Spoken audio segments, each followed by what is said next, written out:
Beer in Boots listeners, do we have a show for you today? When you think about cranes, who can we bring on? Crane manufacturers, cranes. Let's bring on Liebherr. I think that's a good idea. Yes. So we have Simon. Simon, take it away. Give us an introduction. He told us his title before this started, and we go, we're going to let you run with that one. It's a little bit long. First of all, thanks for having me. Great pleasure to do my first ever podcast. Never did that before, so that's kind of a new experience, of course. So I'm Simon Schuster, currently area sales manager for the US and Canada out of the factory in Ehingen for mobile and crawler cranes. And I will be moving to the US in 2 months from now, or actually hopefully less than 2 months, and start as a divisional director for the US for mobile and crawler cranes out of Newport News. Okay. So you must be the guy to talk to, right? You're a little bit important. I don't know about that, but I try to bring some benefit to the market. Obviously, I have a very close connection to the factory, which should also help our customer base and the setup in the US in the future, and try to keep going with the success story we already have in the US. Well, so tell us about Liebherr, especially in your side, the mobile cranes and the crawler cranes. Well, Liebherr is, as you guys know, very great company to work with, first of all. So Liebherr is a third generation family company based in Germany and Switzerland, I should probably say. And we have a great setup in the US. We have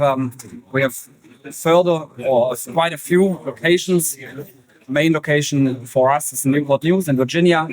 And we have quite a product set up in the US overall, but me specifically, me and my team, I should say, because I won't do it myself, even though you said I'm potentially a little important. I wouldn't consider that. I would rather say we have a great setup. We have a great team of sales and service in the US, and obviously also quite some spare parts availability to keep the fleet growing and especially keep it uptime, right? So overall, Liebherr is just a great company to work with, and it's a lot of fun and lots of nice colleagues, and setup in the US, as I said, is just great, and it's very much looking forward to work together with the customer. Yeah. So what are some of the most popular cranes that you're seeing, like U.S. crane companies get, as well as I do want to touch base on the MKs, because I think the introduction of the MKs into the U.S. marketplace, the crane companies that have gotten them, they've gone through the training with their customers. They're busy right now and they're getting more. And talk about a creative solution for cranes in the space, because when you hear the word tower crane for the U.S. insurance marketplace, it's not necessarily pretty right now. But you bring in a mobile tower crane that basically erects and dismantles in about 7 minutes, give or take. Well, that's a little too fast. It would be great to have 7 minutes, but still it's super fast. Yeah, and maybe trying to answer the first part of your question. Obviously, the all-terrain crane is our bread and butter crane, not only for the US but over the whole globe. And that is probably the product which has its biggest footprint in the US probably.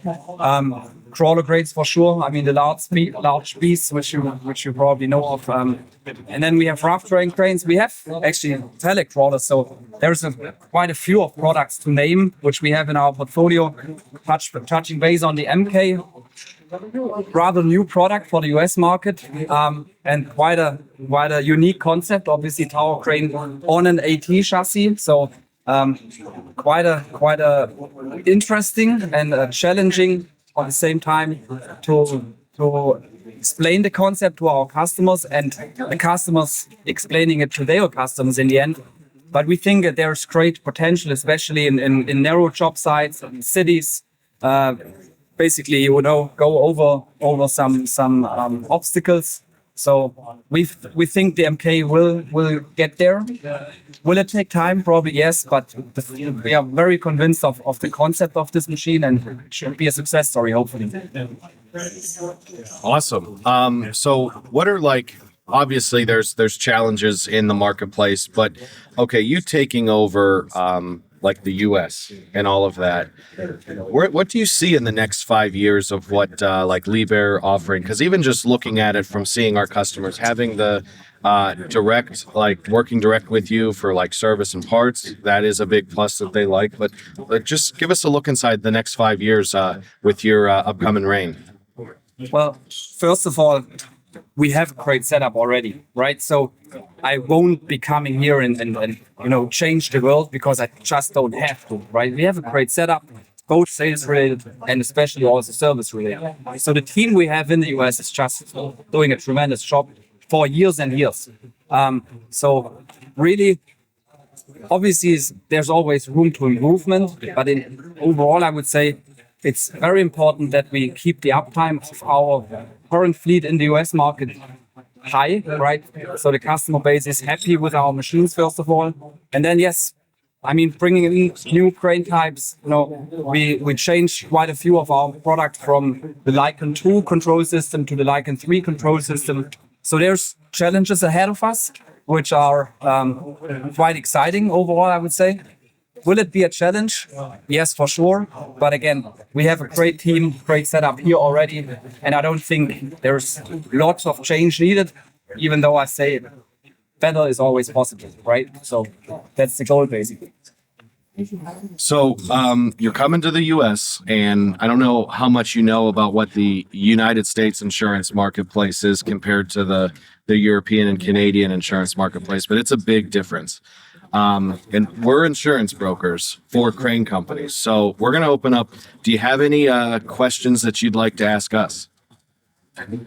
Well, that comes a little surprising now, because I have not really, dealt with that in the past. In my previous role as an area sales manager, I was more, focusing on supporting the sales reps out of Germany.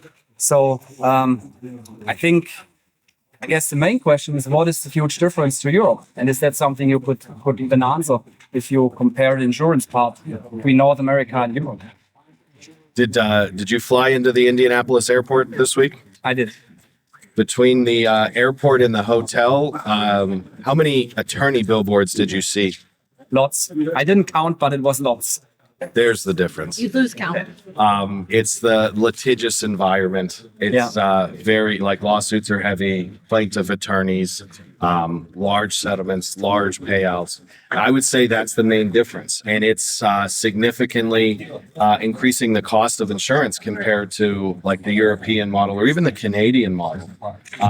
So like when you talk about excess liability over and above, yeah, the cost is going up because there's just more claims going into those limits. But like, let's tie it back to your company and like your equipment. A lot of our insureds utilize your equipment and they love it. We want to make sure that's properly insured because if something happens to it, that's their lifeblood. So, and everything like, okay, if they need to get a replacement crane, etc., you guys have been, from what we've heard, have been tremendous to work for and to work with to get those new cranes. Yeah, all we can do from our end is making sure that the quality of the product is there and the design is as safe as possible. That is basically all we can do as a manufacturer and make sure that we maintain that kind of quality which we are hopefully known for, and I'm positive that we are. So that is probably our side of the business. And then, together with an insurance partner, I think that is for our customers in the end the perfect package, I guess, right? So we have one more question, and it ties more to an opportunity. So Lena and I are going to get some clogs. We're going to get some beer steins. Can we get an invite to Liebherr Days? Well, Right on the spot. Right on the spot. You didn't know that. I didn't know that. I didn't either. I'll answer it that way. Never say never. Guten Tag. Yes. Right. Danke. Yes. Thank you. There you go. Yes. You can start learning the language. Yes. Beer and boots, maybe Germany someday. But Simon, thank you very much Thank you so for much. the opportunity of coming onto the Excited to move here. podcast. Thank you so much. Congratulations, yeah. Thank you. Yes. All right, Beer and Boots listeners, you heard it straight. Liebherr. We'll see you next time. In Lederhosen.